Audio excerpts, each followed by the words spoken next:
यहाँ हमें एक परिपथ दिया गया है जिसमें 5 वोल्ट की बैटरी के साथ 4 प्रतिरोध संयोजित हैं और हमें यहाँ पर इस प्रतिरोध के सिरों पर विभवांतर यानी कि वोल्टेज ज्ञात करना है। तो हम ये कैसे कर सकते हैं? इसका सबसे आसान तरीका ये है कि हम इस परिपथ में श्रेणी क्रम में और पार्श्व क्रम में जुड़े हुए प्रतिरोधों का पता लगाएं और उन प्रतिरोधों को उनके तुल्य प्रतिरोधों से प्रतिस्थापित करके इस परिपथ को जितना छोटा हो सके उतना छोटा करें। यदि हम ऐसा कर पाते हैं तो फिर हम इनमें से किसी भी प्रतिरोध के सिरों पर विभवांतर और विद्युत धारा ज्ञात कर सकते हैं। तो यहाँ हम देख सकते हैं कि ये प्रतिरोध जो 4 ओम का है और ये 1 ओम का प्रतिरोध, ये दोनों श्रेणी क्रम में है। क्यों? क्योंकि यहाँ से इस बिंदु से जाने वाली जो विद्युत धारा है वह पूरी विद्युत धारा इस प्रतिरोध से होकर के भी गुजरेगी, क्योंकि इनके बीच में कोई और प्रतिरोध नहीं जुड़ा है जिसमें विद्युत धारा विभाजित हो सके। इसी तरह से ये 2 ओम का प्रतिरोध और ये 3 ओम का प्रतिरोध, ये दोनों भी श्रेणी क्रम में है, क्योंकि यहाँ से आने वाली विद्युत धारा वह पूरी की पूरी विद्युत धारा यहाँ से गुजरेगी। इनके बीच भी कोई ऐसा प्रतिरोध नहीं जुड़ा है जहाँ वह विभाजित हो सके। तो इस तरह से ये दोनों प्रतिरोध श्रेणी क्रम में है और ये दोनों भी श्रेणी क्रम में है। लेकिन ध्यान रहे कि ये प्रतिरोध जो 4 ओम का है और ये 2 ओम का प्रतिरोध, ये एक दूसरे के साथ पार्श्व क्रम में जुड़े हैं, क्योंकि बैटरी से आने वाली विद्युत धारा इस बिंदु पर विभाजित हो रही है और कुछ विद्युत धारा इधर जा रही है इस प्रतिरोध में, जबकि कुछ विद्युत धारा इधर जा रही है। तो यहाँ पर विद्युत धारा विभाजित हो रही है, इसलिए ये पार्श्व क्रम में है। इसी तरह से यहाँ पर भी हम देख सकते हैं इस प्रतिरोध से आने वाली विद्युत धारा जरूरी नहीं कि यहाँ जाएगी, यहाँ पर विभाजित हो रही है, तो इसलिए ये दोनों प्रतिरोध भी पार्श्व क्रम में हैं।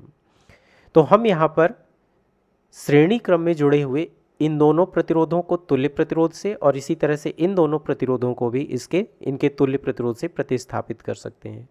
तो तुल्य प्रतिरोध उन सभी प्रतिरोधों के मानों का योग होता है, मतलब इन दोनों का तुल्य प्रतिरोध 4 ओम और 1 ओम कुल 5 ओम होगा और इसी तरह से 2 ओम और 3 ओम ये भी कुल 5 ओम होगा। तो इन्हें जब हम प्रतिस्थापित करके परिपथ बनाते हैं तो हमें परिपथ कुछ इस तरह से मिलता है। यहाँ पर हम देख सकते हैं कि ये 5 ओम का प्रतिरोध इन दोनों के स्थान पर हमने लिया है और इसी तरह से ये 5 ओम का प्रतिरोध इन दोनों के स्थान पर लिया है। अब यदि हम इन प्रतिरोधों के सिरों पर विभवांतर या वोल्टेज पता लगाएं तो ये क्या होगा? हम यहाँ देख सकते हैं कि यदि इसे हम बैटरी का बिंदु A माने तो यहाँ से इस प्रतिरोध तक जाने पर बीच में कोई भी प्रतिरोध नहीं जुड़ा है, मतलब ये भी बिंदु A ही होगा। और इसी तरह से यदि ये बिंदु B है बैटरी का तो ये बिंदु B होगा। इस प्रतिरोध में भी यही स्थिति है, ये बिंदु A है और यहाँ से आने पर ये बिंदु B है। तो जो बैटरी के सिरों के बीच विभवांतर है, यहाँ पर हम देख सकते हैं 5 वोल्ट का विभवांतर है। इस प्रतिरोध के सिरों पर भी हमें 5 वोल्ट का ही विभवांतर देखने को मिल रहा है। यहाँ पर 5 वोल्ट का विभवांतर है और इसी तरह से इस प्रतिरोध के सिरों पर भी हमें 5 वोल्ट का ही विभवांतर मिलता है।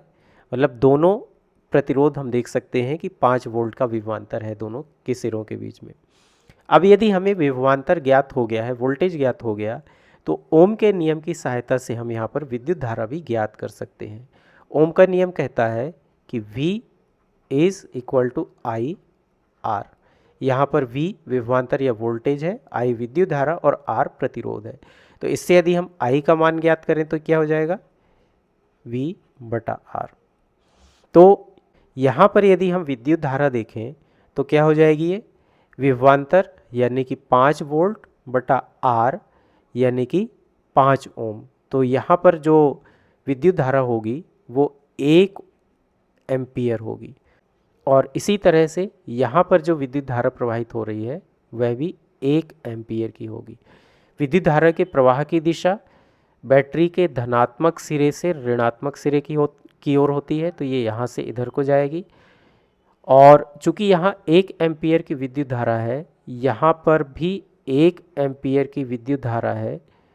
इसका मतलब बैटरी से जो विद्युत धारा निकल रही है वो 2 एम्पियर की विद्युत धारा है। यहाँ से विभाजित होकर 1 एम्पियर इधर को जा रही है और 1 एम्पियर इधर को।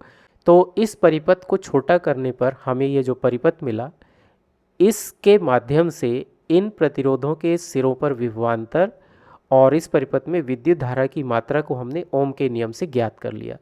अब वापस अपने पुराने परिपथ में आते हैं तो ये जो बैटरी है, यहाँ से निकलने वाली जो विद्युत धारा है वो 2 एम्पियर है। ये विद्युत धारा इधर को जाएगी और यहाँ से इस बिंदु से विभाजित होकर के 1 एम्पियर विद्युत धारा इधर और 1 एम्पियर विद्युत धारा इधर जा रही है। ये विद्युत धारा यहाँ से आने के बाद इसकी दिशा ये होगी और इसी तरह से यहाँ से आने के बाद इसकी दिशा ये होगी। इस बिंदु से ये वापस यहाँ पर बैटरी के ऋणात्मक सिरे के पास जाती है। तो इस तरह से इस पूरे परिपथ में हम देख सकते हैं ये वाला जो हिस्सा है इसमें 1 एम्पियर विद्युत धारा और ये जो परिपथ है इसमें भी 1 एम्पियर विद्युत धारा प्रवाहित हो रही है।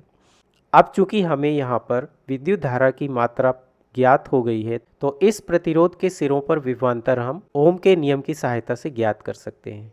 तो यहाँ पर विभवांतर विद्युत धारा और प्रतिरोध का गुणनफल होगा।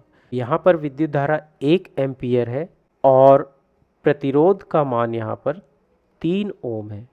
इनका गुणा करने पर हमको 3 गुणा 1 यानी कि 3 वोल्ट। इसका मतलब यहाँ पर जो विभवांतर है 3 वोल्ट।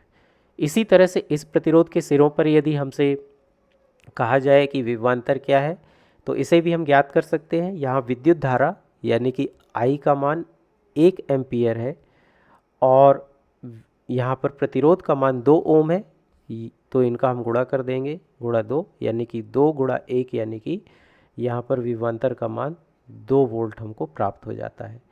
3 और 2 कुल 5 वोल्ट, जो कि बैटरी के दोनों सिरों के बीच हम देख सकते हैं 5 वोल्ट का विभवांतर है, तो वही विभवांतर इन दोनों में विभाजित हो रहा है।